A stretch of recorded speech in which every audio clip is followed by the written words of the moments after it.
نحمدك اللهم أهل الحمد والثناء ونستعيذك على جميع الأعداء ونصلي ونسلم على سيدنا وحبيبنا والشفيعنا وقرة أعيننا ومولانا محمد وأهل الطاهرين سفن النجاة وأعلام الهدى والرشاد ورضي الله تعالى عن كل الصحابة وأولياء الله والشهداء والصالحين وحسن أولئك رفيقا نشهد أن لا إله إلا الله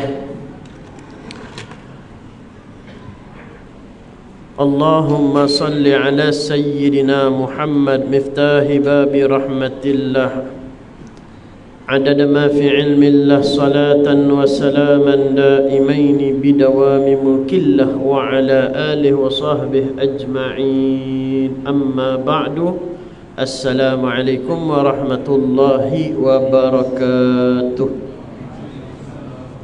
Alhamdulillah, syukur pada Allah kerana masih lagi memberi ruang dan peluang kepada kita dapat bernafas sehingga hari ini, duduk bersama di dalam ketaatan kepada Allah, salat bersama, bermunajat bersama, beriktikaf bersama.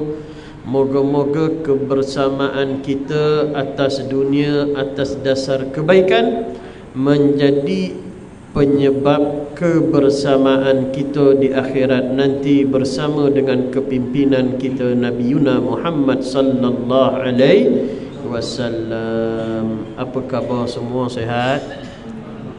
Alhamdulillah, sihat je. Moga-moga terus diberi kesihatan.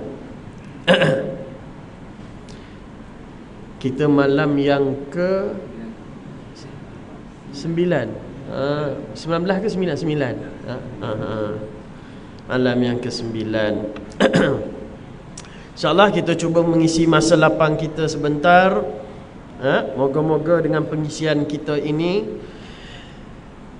Allah Ta'ala memberikan kefahaman, kecintaan kepada kita terhadap agamanya. Amin ya Rabbal Alamin. Daripada Sayyidina Abu Hurairah radhiyallahu taala an, Nabi sallallahu alaihi wasallam bersabda, "Innallaha tajawaza li ummati amma hadathat bihi anfusaha ma lam tatakallam bih aw ta'mal bih." Rawahu al-Bukhari wa Muslim. Daripada Sayyidina Abu Hurairah radhiyallahu taala, Nabi sallallahu alaihi wasallam bersabda, "Innallaha, bahawa sesungguhnya Allah Ta'ala tajawaza li ummati, memaafkan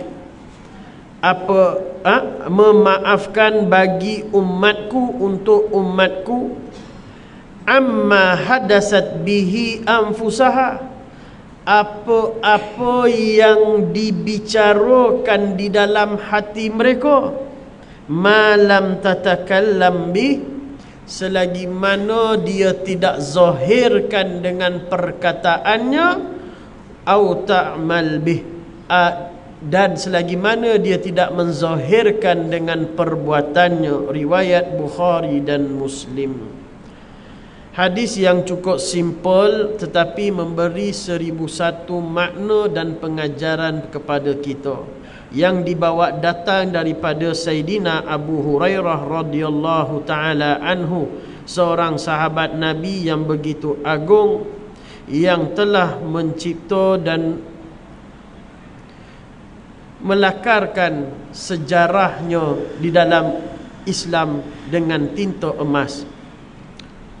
Sahabat Nabi yang lewat masuk Islam sempat lebih kurang dalam 3-4 tahun bersama Nabi. Tak dan lama Sayyidina Abu Hurairah Beza umur dengan Nabi 32 tahun. Nabi umur 32 baru dia lahir. Nabi nikah umur 25, dia tak lahir lagi. Berlaku peristiwa perletakan Hajar Aswad, lebih kurang umur Nabi 35, dia baru 3 tahun. Jadi dia muda jauh dengan Nabi, dan di kalangan sahabat dia di antara super junior. Waktu berlaku pembantaian sahabat-sahabat di Mekah, penyiksaan kepada sahabat-sahabat di Mekah, tidak terdengar nama Sayyidina Abu Hurairah diseksa, sebab dia datang lewat kepada Nabi lebih kurang dalam 8 Hijrah, sebelum Nabi wafat, dan sempat 3 tahun lebih, 4 tahun lah kurang lebih Nabi meninggal dalam bulan Rabiul Awal, awal tahun. Tetapi biarpun dia lewat masuk Islam, tapi dia menjadi Sayyidul Amirul Mukminin minal Muhaddithin, sifu ketua dalam meriwayatkan hadis. Ini dia Sayyidina Abu Hurairah radhiyallahu taala anhu telah menghafal sebanyak 5,374 hadis, menewaskan sahabat-sahabat yang lain seperti Sayyidina Ibnu Ammar, Sayyidatina Aisyah, Sayyidina Anas bin Malik, Sayyidina Abdullah bin Abbas, Sayyidina Jabir bin Abdullah, Sayyidina Abu Sa'id Al-Khudri. Sahabat-sahabat yang ni semua duduk bawah dia. Sebab apa? Sebab memang dia all out untuk bersama dengan Nabi. Sebab dia tahu dah dia lewat masuk Islam, dia nak challenge sahabat-sahabat yang terawal tak boleh dah. Jadi masa yang sedikit bersama dengan Nabi, memang dia habis masa bersama dengan Nabi, sehingga dia memilih untuk tidak bekerja. Kenapa? Dia khawatir, dia risau, kalaulah 2 jam, 5 jam, 6 jam, 8 jam, 10 jam dia memilih untuk bekerja, maka tempoh itulah dia terpaksa meninggalkan Nabi. Dan dia risau waktu tempoh dia bekerja, berjam-jam itu dia tertinggal mutiara-mutiara kata, pengajaran, ibrah daripada Nabi Muhammad sallallahu alaihi wasallam. Memang dia pilih untuk tidak bekerja. Adatnya kalau tak kerja tak ada pitih, tak ada duit. Jadi memang dia tak ada duit sungguh, dan dia adalah ketua Ahlus Sufah yang duduk di Masjid Nabawi sana, yang memang mengharapkan, kalau sekarang kita panggil RMT lah, budak-budak sekolah, rancangan makanan tambahan, harapkan infak daripada sahabat-sahabat Nabi. Dia harapkan sahabat-sahabat belanja dia makan. Dia harapkan sahabat-sahabat jemput dia pergi rumah, belanja makan malam, breakfast, makan tengah hari. Dia harapkan, sebab dia sudah memilih untuk bersama dengan Nabi. Kita sebab tu rezeki kita ada, kita semua ada position masing-masing. Kita tak boleh nak buat kerja semua kerja, tak boleh. Jadi di antara kita ada lebih dan kurang, maka tugas kita lah yang membantu yang kurang dalam masa yang sama. Itu semua adalah asbab untuk Allah Ta'ala melebihkan kita dari sudut pahala di akhirat nanti. Itu sedikit tentang perawi hadis. Kita tak nak bahas panjang dekat situ. Berbalik kepada hadis Nabi sallallahu alaihi wasallam, inna harfu taukid wa nasbin. Ayat ni nak penguat bahawa sesungguhnya Allah Ta'ala tajawaza,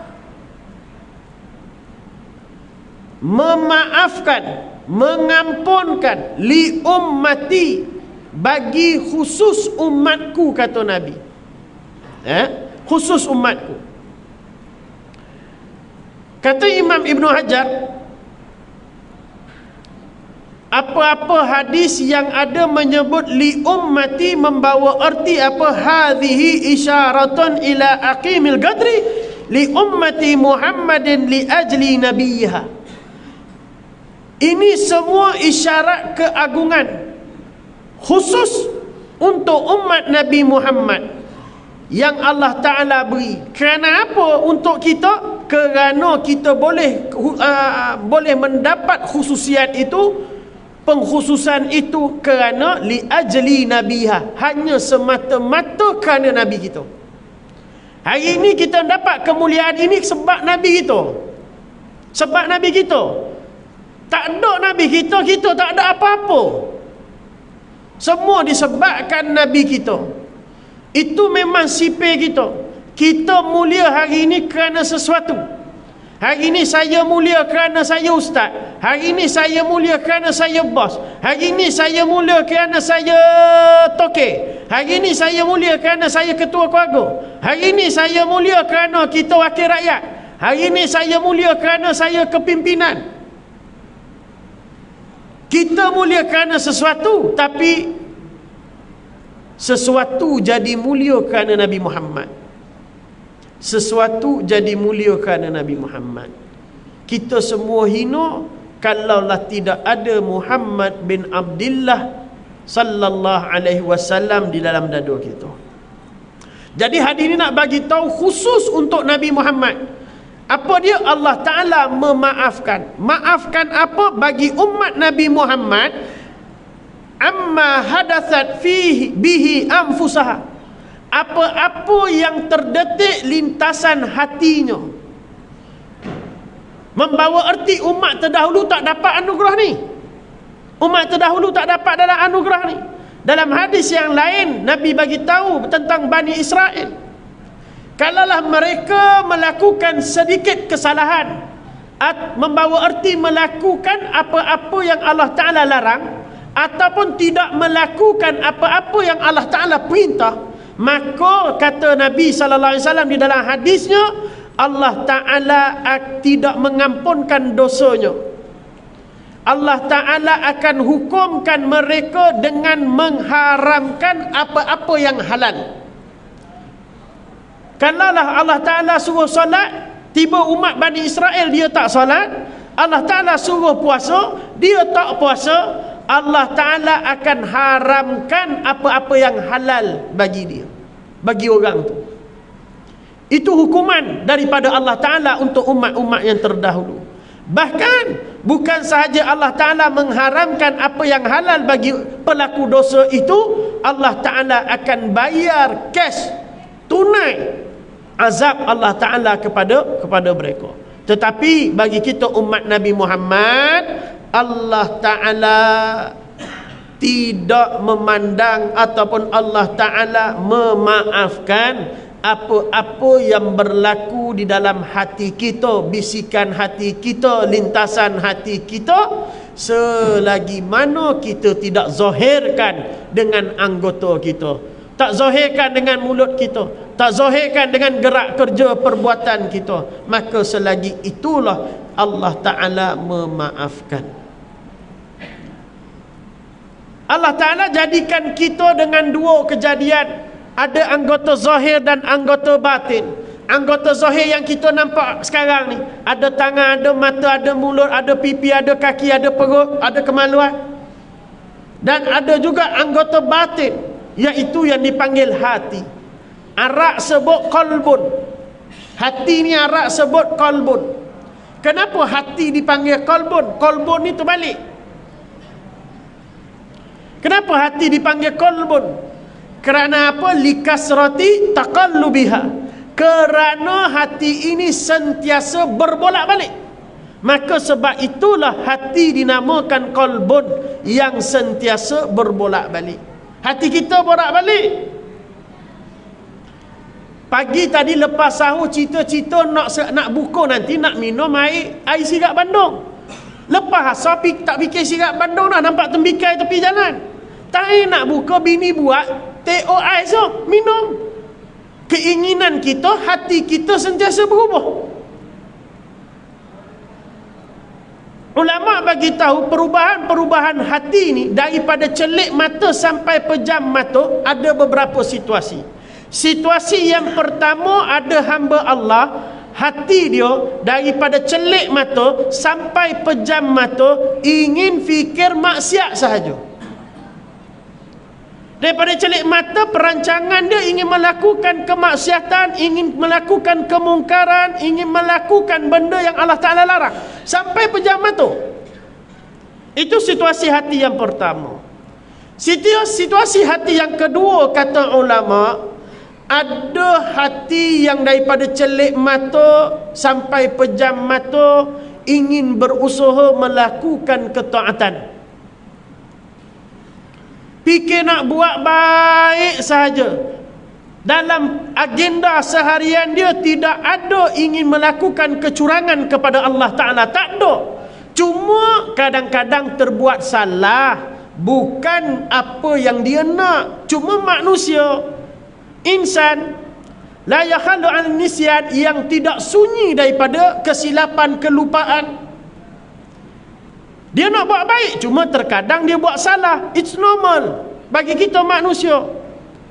Dan hati yang ketiga, hati dia sentiasa ingin ketaatan kepada Allah dan terpelihara daripada segala dosa dan maksiat. Hati yang ketiga adalah hati para anbiya, para mursalin, para nabi dan rasul. Hati yang kedua adalah para kekasih Allah. Dan hati yang ketiga adalah ahlul maksiat, sayalah, yang sentiasa ingin melakukan kemaksiatan, yang sentiasa ingin melakukan salah dan silap. Moga-moga Allah Ta'ala mengampuni zahir dan batin kita. Imam Sayuti dia membagi tahu lintasan hati, bisikan hati ada dua. Yang pertama dipanggil al-waswasah, yang kedua dipanggil azimah. Apakah dia al-waswasah? Al-waswasah ialah lintasan hati yang tanpa ada kehendak kita, hanya tiba-tiba terbit dalam hati kita disebabkan bisikan syaitan tanpa keinginan kita. Maka al-waswasah inilah yang dikatakan oleh Nabi tadi di dalam hadisnya. Al-waswasah inilah yang dimaafkan oleh Allah Subhanahu wa ta'ala. Tiba-tiba terdetik dalam hati kita, ingin melakukan kemungkaran, ingin melakukan kecurangan, ingin melakukan kemaksiatan kepada Allah dan Nabi. Hati dia terdetik nak buat maksiat, hati dia terdetik nak buat fitnah, hati dia terdetik ingin khianat, zalim kepada orang. Maka ini terdetik tiba-tiba tanpa keinginan. Maka ini yang dikatakan oleh ulama iaitu al-waswasah. Yang inilah yang tidak berdosa sama sekali. Tak berdosa. Sebab apa? Tiba-tiba terbit, tiba-tiba terlintas. Ini yang dimaksudkan Nabi dalam hadis Nabi, innallaha tajawaza li ummati, Allah Ta'ala maafkan bagi umat Muhammad amma hadasat bihi anfusaha, apa-apa yang terbit dalam hatinya, selagi mana dia tidak zahirkan. Lintasan hati ada dua. Yang pertama berkaitan dengan akidah, yang kedua berkaitan dengan perbuatan. Yang berkaitan dengan akidah, tiba-tiba terbit dalam hati dia, timbul keraguan kepada Allah, timbul kesangsian kepada Nabi Muhammad, timbul ketidakpercayaan kepada segala rukun iman, timbul apa-apa yang boleh menggugatkan keimanan dia kepada Allah. Maka ini tidak berdosa juga kalau dia berkaitan dengan al-waswasah. Maka apa yang perlu, segera dia beristighfar kepada Allah. Dan kalaulah lintasan hati al-waswasah itu berkaitan dengan bukan bab akidah, tetapi bab perbuatan, ingin mencuri, ingin membunuh, ingin berzina, ingin minum arak, perbuatan dia, maka sama juga dengan yang tadi, segera dia bertaubat, dia beristighfar kepada Allah, tak berdosa. Cuma yang problem bila mana yang azimah tadi. Azimah bahasa Arab orang Melayu kita panggil keazaman, orang kita panggil nekat, orang kita panggil pilihan dia. Terdetik dalam hati dia nak bermaksiat, fikir balik ni nak curi, fikir balik ni nak berzina, fikir balik ni nak minum arak, fikir balik ni nak khianat, fikir balik ni nak buat zalim ke orang. Mana datang perasaan ni, keinginan ni? Dia sendiri yang nak, dia sendiri yang plan, dia sendiri yang usaha munculkan perasaan jahat ni. Maka yang ini kata ulama berdosa. Berdosa. Berdosa. Kenapa? Kerana dia sendiri yang memilih, kerana dia sendiri yang hendak, dan dia sendiri yang usaha munculkan perasaan niat untuk melakukan kejahatan. Kalaulah timbul perasaan al-waswasah, niat ataupun nekat dia tentang keraguan kepada Allah, bab ketauhidan, meragui kenabian, meragui keistimewaan Nabi, meragui keesaan ataupun kekuasaan Allah, dan atau meragui salah satu daripada rukun-rukun iman, maka dia wajib mengucap 2 kalimah syahadah dan wajib bertaubat kepada Allah Subhanahu wa taala. Tidak memadai istighfar. Tidak memadai dengan istighfar, sebab problemnya keraguan hati tentang keimanan adalah hasil usaha dia. Wajib dia mengucap asyhadu an la ilaha illallah wa asyhadu anna Muhammad Rasulullah. Bertaubat kepada Allah Subhanahu wa taala. Bukan semua lintasan hati dimaafkan Allah Ta'ala. Tak, kalau gitu sedaklah kita. Dalam hati mencarut, dalam hati kita maki orang. Aku tak cakap lagi, baru tubuh dalam hati. Aku tak curi lagi, baru terniat dalam hati, tak buat lagi. Tak. Yang kita usahakan sendiri perasaan jahat, yang kita hasilkan sendiri niat jahat, itu berdosa. Betul ke Ustaz? Betul lah. Selama ni saya dengar tak berdosa selagi mana tak zahirkan, selagi mana tak buat, selagi mana duduk dalam hati saya dengar tak berdosa. Tak berdosa. Ini dia ulama bagi tahu. Hadis Nabi tadi, bagi yang lintasan tiba-tiba muncul sahaja, itu dimaafkan oleh Allah Subhanahu wa taala. Mana dalilnya Ustaz? Dalilnya ada ulama bagi tahu dalam dalil sebab apa berdosa bila perasaan jahat, niat jahat, lintasan jahat, bisikan jahat. Sebab apa berdosa diambil kira oleh Allah Ta'ala akan dipertanggungjawabkan di akhirat nanti, kerana ulama merujuk kepada hadis Nabi sallallahu alaihi wasallam. Nabi sallallahu alaihi wasallam bagi tahu apa? Idza iltaqa muslimani bisayfihima faqatala ahadahuma sahibahu falqatilu wal maqtul finnar. Nabi bagi tahu dalam satu hadis, bila bertemu 2 orang bisayfihima, dengan senjata. Saif ni pedang. Sekarang tak pakai pedang, pakai pistol. Apa-apa saja alat yang untuk membunuh.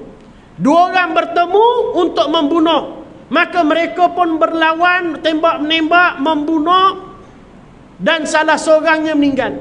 Maka Nabi cakap al-qatil wal maqtul finnar. Pembunuh dan yang kena bunuh, kedua-dua masuk neraka.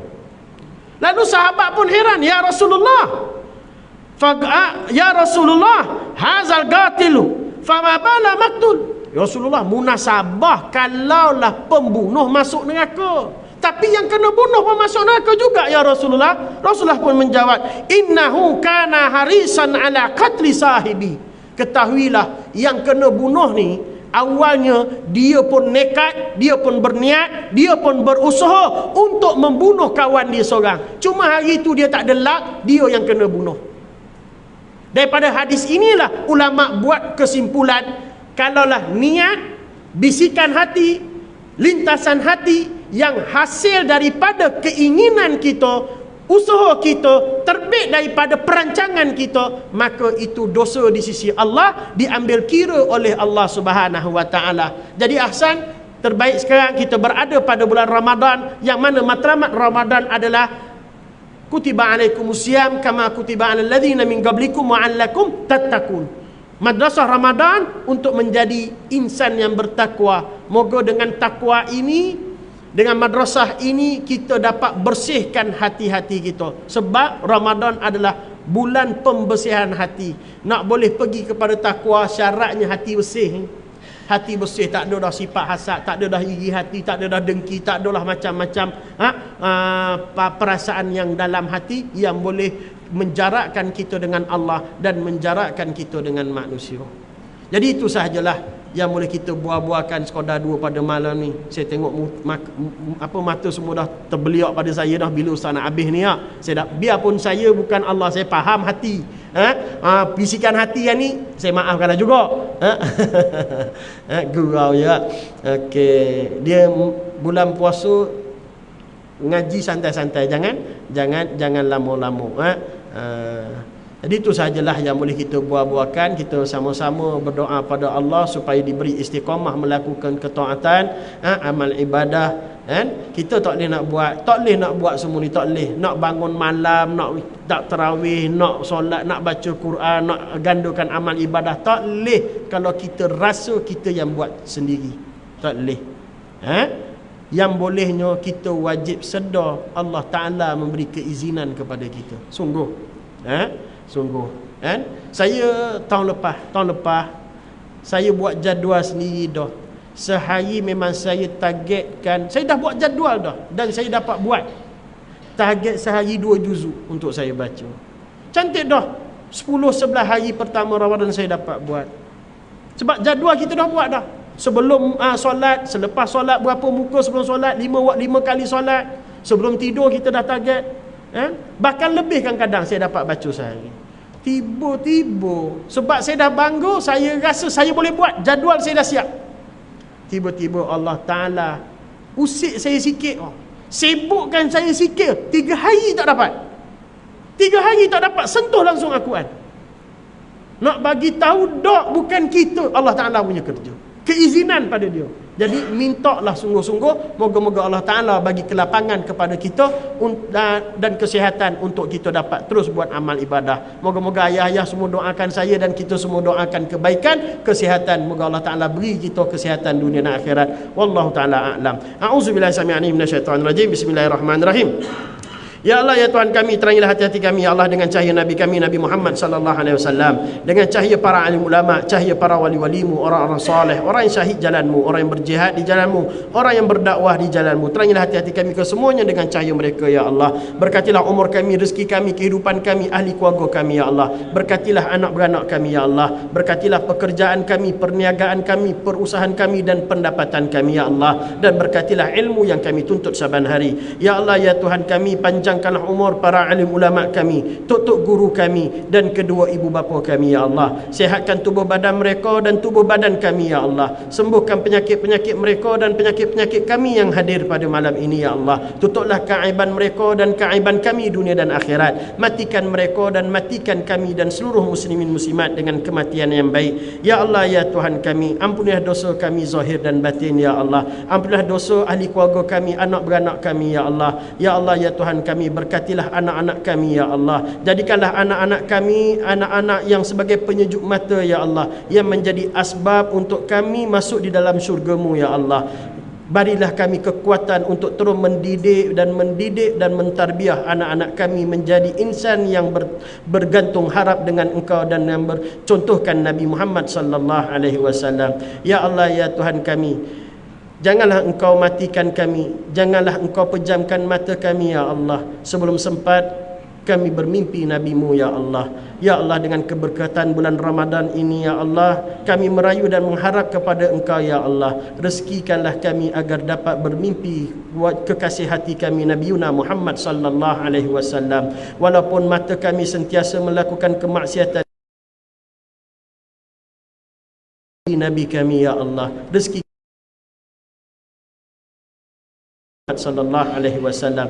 Ya Allah, ya Tuhan kami, Engkau yang maha mengetahui zahir dan batin kami, ya Allah, yang maha mengetahui bisikan hati-hati kami, ya Allah, yang maha mendengar segala keluhan kami, ya Allah. Kami datang pada malam ini dengan 1001 hajat, ya Allah. Engkau yang maha mendengar hajat-hajat kami, keberkatan sahabat-sahabat kami, keberkatan guru-guru kami, keberkatan bulan Ramadan ini, ya Allah. Perkenankan setiap hajat-hajat kami yang hadir pada malam ini, ya Allah. Makbulkan segala permintaan kami, ya Allah.